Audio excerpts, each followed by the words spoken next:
So, on our little Splatoon theory series, we're doing something a little different today. Because really, this isn't as much of a theory, because we have a smoking gun here today. Well, a gun is an understatement. It's more like we've got the actual gun, the bullet shells, and a large lump of fur from the paw that fired the gun. So, today we're going to discuss who's running Grizzco, since Grizz got abandoned in space with no way to return. He can't exactly return to Earth either. This is a lot different than how Grizz returned to Earth for the first time he came back. Plus, for one, he's incredibly injured in his current state, and two, when he re-entered the first time, he had the protection of the Arc Polaris. So, Grizz is stuck in space, but Grizzco is still running normally. Well, there's one more mammal in Splatoon who's got pretty similar, more personal though, motivations to Grizz. And it's not hard to figure out who that is. Lil Judd very much was predicted by many to be the antagonist of Splatoon 3 before the launch of the game, but was shockingly silent throughout the campaign. His many changes from 2 to 3 give every single thread we need to tie Lil Judd to the continuation of Grizzco. Number 1, in the weakest thread, Lil Judd is not seen with Judd like he was in Splatoon 2, choosing now to only show up when absolutely necessary to judge battles. Number 2, when Lil Judd is seen, half the time we see him, he's got a headset on, showing him needing to communicate with someone. It was confirmed that a lot of Grizz's dialogue in Splatoon 2 was actually not Mr. Grizz speaking to you live, but actually a pre-recording.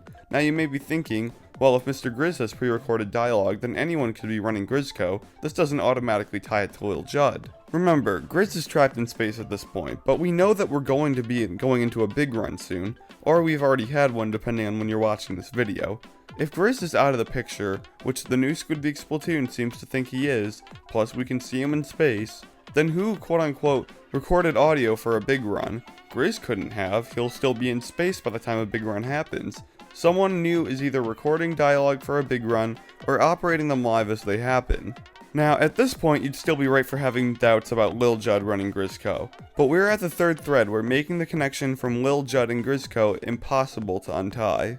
And it comes from the best mode Nintendo's ever made in any form of video game, Table Turf Battle. Going to battle Lil Judd starts off eerie when we hear his very dominant ideology about the game. But now we have it. Lil Judd's card sleeves. They are slight alterations of Grizzco. Biggest note here is that we have this J looking character, which if this is a J would obviously stand for Judd. To add more fuel to the fire, I found that u/ReasonProfessional85 on Reddit made another tie to the Table Turf link. All the characters that you fight in Table Turf Battle have cards themed around their personalities. For example, Sheldon's cards are based around weapons, Lil Judd's cards are himself, Mr. Grizz, and the rest of them are all Salmonids.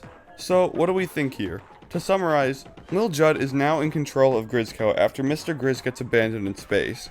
We can see this because Lil Judd is never around the Inklings anymore, and when he is seen, he's almost always seen with a headset on, which can be assumed in the context of this theory to be because he's controlling Grizzco without Grizz, so him controlling Grizzco would require a little more control over everything than Grizz had.